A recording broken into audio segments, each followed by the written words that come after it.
Nah, setelah nanti ada ucapan salam, assalamualaikum warahmatullahi wabarakatuh, kita jawab salam tersebut. Nah, kita bisa tuh buka mata. Waalaikumsalam warahmatullahi wabarakatuh. Wahai makhluk Allah. Kita buka mata dan kita berkomunikasi dengan khodam tersebut, gitu kan.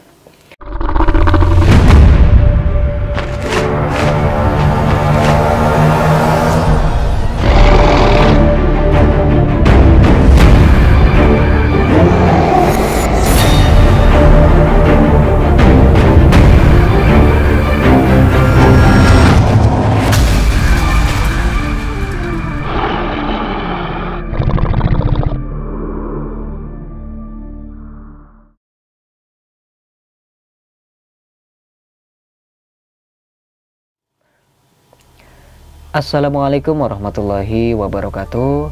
Ketemu lagi dengan saya Ki Bagus Purwas. Salam spiritual. Jadi pada video kali ini saya kembali lagi hadir untuk menemani sedulur semua. Kita akan kembali lagi membahas tentang dunia spiritual, dunia supranatural, dan juga dunia ilmu kegoiban. Nah, baiklah, karena banyaknya komentar-komentar yang saya baca di beberapa konten-konten kita, video-video kita, namun kebanyakan itu setelah saya baca dan admin baca itu kebanyakan tentang khodam. Ada yang bertanya tentang khodam sosok naga, ada yang bertanya tentang khodam sosok harimau, terus kemudian sosok Hanuman, dan masih banyak lagi. Yang intinya pertanyaan mereka itu selalu menjalur kepada khodam pendamping. Nah, baiklah sedulur, di dunia spiritual, terutama di tanah air Indonesia ini, kita sudah tidak asing lagi dengan istilah khodam pendamping. Nah, karena sejak zaman dulu hingga sekarang, khodam itu selalu eksis, selalu menemani kita, para pelaku ilmu hikmah supranatural, baik itu kejawen, baik itu hikmah, kesepuhan, baik itu buhun, Sunda, dan masih banyak lagi. Tentunya dari semua versi, semua jenis aliran tersebut itu pasti mereka itu akan selalu berhubungan dengan khodam. Nah, baiklah, dikarenakan ada beberapa pertanyaan tentang bagaimana sih cara untuk bertemu dengan khodam. Ya, istilah katanya ibarat kita ingin berkomunikasi dengan khodam kita, ingin bertatap muka, bagaimana tidak kita sebagai manusia, kita sebagai insan yang rapuh gitu kan, tentunya kita membutuhkan suatu pendorong, suatu doa tambahan gitu kan. Nah, karena banyak orang yang ingin memiliki dorongan berupa sesuatu hal yang gaib, maka mereka mengambil dari sebagian orang mengambil jalur yaitu tentang khodam. Jadi khodam ini sedulur, memang kita itu banyak beberapa kalangan yang memang penasaran tentang apa sih khodam saya. Setelah saya mengamalkan amalan anu, katanya khodamnya sosoknya harimau gitu kan. Lalu saya ingin melihat sosok harimau tersebut, bagaimana caranya gitu kan. Lalu ada yang bertanya tentang bagaimana cara untuk bertatap muka gitu kan. Bertatap muka, kita melihat secara langsung si khodam tersebut layaknya kita ngobrol dengan manusia biasa gitu kan. Nah, namun siapa sangka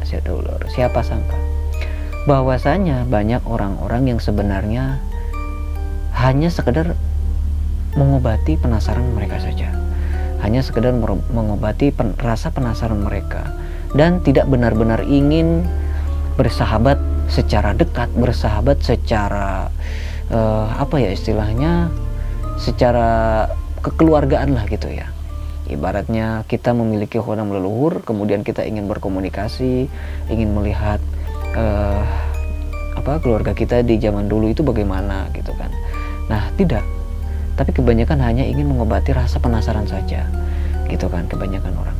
Makanya saya sarankan kepada sedulur semua, kalau kita ingin melihat khodam, ingin berkomunikasi dengan khodam kita, baik itu khodam leluhur ataupun khodam amalan ataupun khodam yang diberikan oleh guru kita melalui pengisian khodam. Makanya kita harus benar-benar luruskan dulu niat kita. Tujuan kita itu apa? Untuk bertemu dengan khodam itu. Karena tujuan kita, niat kita untuk bertemu dengan khodam, tentunya itu adalah salah satu kunci keberhasilan saat kita ritual atau menjalankan suatu ritual untuk bertemu dengan khodam tersebut, gitu kan. Salah satu kunci keberhasilannya itu di situ, dari niat kita. Makanya saran dari saya, kita niatkan dulu niat yang baik-baik. Kita niatkan, saya ingin berkomunikasi, seperti contoh ya, saya di dalam hati kita itu kita niatkan, saya ingin berkomunikasi dengan khodam saya itu dengan bertujuan misalnya untuk meningkatkan keimanan dan ketakwaan kita kepada Allah Subhanahu wa Ta'ala. Karena apa kok bisa seperti itu? Karena khodam adalah makhluk ciptaan Allah yang ada di dimensi lain. Apabila kita sudah melihat makhluk ciptaan Allah yang ada di dimensi lain, maka otomatis paling tidak kita bisa mengetahui bahwasanya Allah itu benar-benar menciptakan makhluk selain kita, gitu kan. Nah, di situ kita akan merasa, wah ternyata benar Allah itu menciptakan makhluk yang benar-benar dimensinya berbeda dengan kita, itu benar-benar ada, gitu kan. Nah, itu bisa untuk menambah keimanan kita, ketakwaan kita kepada Allah, bahwa itu real, gitu kan. Apa yang diucapkan dalam Al-Quran, dalam hadis itu benar-benar nyata, karena kita sudah melihatnya, gitu kan. Meskipun kita tidak melihat secara istilahnya secara wujud asli, paling tidak kita melihat dengan wujud samarannya, gitu kan ya, sudah membentuk suatu wujud yang ada di dunia kita, misalnya harimau, kakek-kakek, gitu kan, naga, dan masih banyak lagi. Makanya kita ya tadi itu ya, yang pertama itu adalah luruskan niat. Sebenarnya sangat mudah. Jadi jangan sampai kita hanya sekedar penasaran gitu kan. Kita terbawa oleh suasana, terbawa oleh nafsu. Makanya banyak orang-orang yang ingin bertemu dengan khodam, ingin berkomunikasi dengan khodam, itu kebanyakan gagal karena salah niat, begitu kan. Nah, ini kunci yang paling utama sedulur, yaitu luruskan dulu niat kita. Misalnya kita niatkan seperti tadi, saya niatkan untuk bertemu dengan khodam saya, misalnya khodam leluhur saya itu untuk meningkatkan ketakwaan saya kepada Allah, untuk meningkatkan keimanan, gitu kan. Apabila kita sudah melihat hal-hal gaib seperti contohnya melihat khodam, maka secara tidak langsung kita batin kita itu akan meningkat, gitu kan. Maka bisa untuk kita akan lebih rendah hati, karena kita sudah melihat hal-hal yang tidak bisa dilihat oleh orang lain, begitu saudara. Nah, yang kedua itu adalah tempat. Kalau misalnya kita ingin berkomunikasi dengan khodam kita, kita harus mempunyai tempat khusus. Misalnya di suatu ruangan, bisa misalnya kita punya tempat sholat khusus seperti musola khusus di dalam rumah kita, atau kita misalnya punya kamar khusus yang intinya di dalam kamar tersebut itu jangan ada orang lain, Dan yang kedua yaitu kita bersihkan seluruh kamar, seluruh ruangan, agar kamar tersebut itu benar-benar bersih dan harum, gitu kan. Karena apa? Dalam ritual untuk bertemu dengan khodam itu kita membutuhkan tempat yang suci, yang bersih dan wangi, begitu kan. Nah, kalau kita sudah menyiapkan kita sudah memiliki ruangan untuk melakukan ritual, maka kita boleh menjalankan sholat taubat, sholat hajat. Kenapa kok begitu? Padahal orang lain, dari tata cara orang lain nggak menyuruh saya untuk menjalankan sholat hajat dan taubat. Karena sholat taubat itu adalah tujuannya untuk membersihkan batin kita. Saya tidak merasa munafik bahwa setiap hari kita itu berbuat kesalahan yang tidak kita ketahui, baik itu dari mulut kita, baik itu dari tingkah laku kita, baik itu di pikiran kita secara melintas, gitu kan. Makanya kita diusahakan untuk menjalankan sholat taubat di malam hari tersebut ya, di tengah malam itu kita sholat taubat, baca istighfar 100 kali. Kita meminta ampunan kepada Allah untuk menghilangkan seluruh hijab-hijab penghalang di dalam diri kita untuk menembus dimensi makhluk, dimensi alam gaib, gitu kan. Nah, yang kedua, setelah kita menjalankan sholat taubat, kita jalankan sholat hajat juga. Kenapa kok ada sholat hajat? Hajat itu adalah kita itu memohon kepada Allah dengan tujuan atau keinginan yang kita sudah kita persiapkan. Misalnya kita menginginkan untuk bertemu dengan khodam, kita sholat hajat 2 rakaat dan kita berdoa, ya Allah berikanlah kelancaran, kabulkanlah doa dan tujuan saya. Setelah itu kita duduk. Jadi kalau kita sudah menyiapkan ruangan, maka kita boleh menyiapkan media yang perlu dipersiapkan. Apa itu? Medianya adalah buhur. Nah, kok harus ada buhur? Ini adalah istilahnya saran dari saya saja. Saran yang sangat dianjurkan gitu kan. Buhur itu bisa menggunakan buhur apa saja. Banyak di toko online juga buhur, ada yang dari kayu gaharu, ada yang dari kayu cendana, dan masih banyak lagi. Itu dibakar di atas arang. Tujuannya itu untuk mengharumkan ruangan, untuk merelaksasi pikiran kita, supaya pikiran kita itu lebih rileks gitu kan. Dan bisa untuk membuka portal dimensi alam gaib juga. Nah, kalau kita sudah menyiapkan buhur, misalnya kayak bagus saya nggak punya buhur, gimana? Boleh kita cukup menggunakan minyak wangi non alkohol, bisa merek apa saja. Maaf, bukan merek ya, jadi wangi apa saja maksudnya. Bisa bisa minyak gaharu, bisa minyak misik putih, bisa minyak kasturi kijang, dan masih banyak lagi. Yang penting non alkohol. Lalu kita duduk di situ, kita niatkan di dalam hati, saya ingin memanggil khodam leluhur saya, gitu kan, menghadirkan dan datang ke sini dan bertemu dengan saya. Lalu kita baca Fatihah 1 kali, kita tujukan, kita khususkan kepada beliau. Atau misalnya kita niatkan untuk khodam keilmuan saya supaya datang sekarang juga. Ilmu apa yang mau kita datangkan? Misalnya khodam ilmu Braja Musti, khodam ajian Rawa Rontek, atau apalah yang Sudul punya gitu kan. Kita niatkan. Kalau kita ingin mendatangkan khodam amalan, setelah kita niatkan, kita baca amalan tersebut terus menerus. Mantra, misalnya mantra ajian Braja Mustinya kita baca berulang-ulang. Kalau kita ingin mendatangkan khodam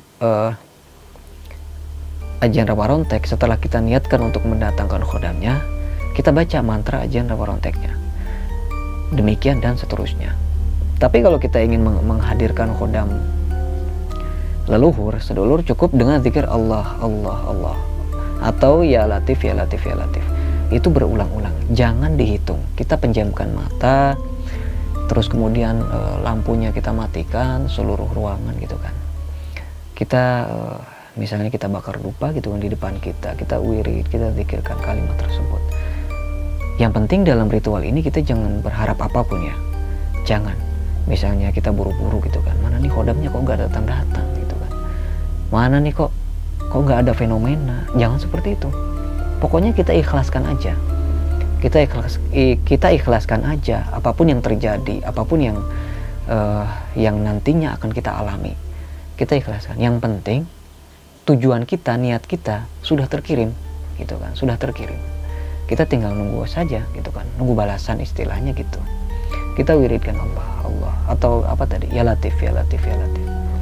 Bisa di dalam hati, bisa dibaca di dalam lisan juga ya gitu, sambil kita pejamkan mata. Nah, nanti apabila sedulur misalnya mendengarkan fenomena suara, misalnya kayak ada orang yang berjalan-jalan, langkah kaki, atau misalnya kita mencium wangi-wangian kayak minyak-minyak gitu kan. Maka sedulur itu baru istilahnya baru tahap awal gitu kan. Dia itu baru datang istilahnya. Nah, setelah nanti ada ucapan salam, assalamualaikum warahmatullahi wabarakatuh, kita jawab salam tersebut. Nah, kita bisa tuh buka mata. Waalaikumsalam warahmatullahi wabarakatuh. Wahai makhluk Allah. Kita buka mata dan kita berkomunikasi dengan khodam tersebut gitu kan. Nah, biasanya dalam ritual ini memang kita itu tidak tentu ya. Ada yang misalnya, maksudnya gini, ada yang baru 5 menit pembacaan wirid, ada yang langsung hadir, ada yang 30 menit, ada yang 1 jam, bahkan ada yang nggak ada yang datang, ada seperti itu, ada. Makanya kalau misalnya di malam pertama itu sedulur hanya merasakan hawa energi di sekeliling itu sudah mulai berubah misalnya, itu sudah bagus, itu sudah terkoneksi. Meskipun hanya seperti itu saja, itu sudah terkoneksi. kenapa kok nggak hadir, kenapa kok khodam saya malah kerasa ada tapi nggak mau nampak gitu kan. Nah, kalau ini ada beberapa faktor. Faktor yang paling menonjol itu adalah satu. Yang pertama, kita itu belum berani, sedulur. Kita itu belum berani. Nah, kok gitu? Padahal saya itu benar-benar berani. Saya itu benar-benar nggak takut. Nah, itu menurut pemikiran dari sedulur gitu kan. Kita nggak tahu saat si khodam itu datang, sedulur kan bisa kaget, sedulur bisa takut dan lain sebagainya. Nah, makanya kita nggak tahu gitu kan. Makanya khodam kita yang tahu. Kata si khodam kita, kalau nanti saya wujud, apalagi misalnya wujud saya nanti sebesar rumah gitu kan, makanya kita nanti takut gitu. Makanya dia hanya datang namun tidak menunjukkan wujudnya gitu. Jadi jangan takut. Yang penting jangan takut. Kita harus yakin. Kita harus jangan pikirkan hal yang tidak-tidak gitu. Jangan pikirkan hal yang tidak-tidak. Nanti apabila kita berpikir dengan hal yang tidak-tidak, malah nggak akan ada fenomena apapun gitu kan. Karena itu akan menjadi hijab, akan menjadi penghalang. Buat apa kita ritual mendatangkan khodam, tapi kitanya malah berpikirnya kemana-mana, terus kita ada rasa takut gitu kan. Ya nggak usah, kalau menurut saya nggak usah. Ya nggak apa-apa lah, kalau sedulur penasaran ya silahkan dicoba. Tapi nanti jangan salahkan saya kalau hanya misalnya sekedar ngerasain hawa-hawa aja kayak gitu, ya jangan salahkan saya. Atau sedulur mau dilatih setiap hari untuk melatih mentalnya juga silahkan, nggak apa-apa. Nanti kalau sedulur misalnya sudah merasakan fenomena-fenomena yang saya sebutkan tadi, atau misalnya sedulur memiliki fenomena-fenomena yang tidak saya sebutkan, silahkan nanti sedulur komen di bawah gitu kan. Nanti sedulur komen, sedulur itu mengalami hal apa gitu. Nanti insya Allah akan saya balas sesuai dengan apa yang saya tahu gitu kan. Nah, cara ini silahkan sedulur amalkan. Semua orang bisa menggunakan cara ini. Bahkan orang yang nggak punya khodam pun bisa. Cukup diniatkan aja gitu kan. Diniatkan untuk mengetahui khodam apa yang ada di dalam diriku. Nah, yang penting berdoa dulu kepada Allah agar diberikan kelancaran, diberikan perlindungan dari apa-apa yang terjadi gitu kan.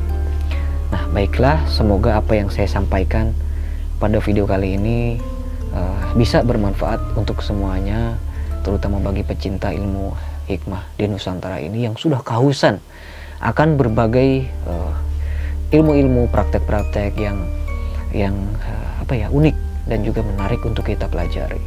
Karena sejatinya di negara kita ini, di Nusantara ini kental dengan adat istiadat, terutama dengan dunia supranatural.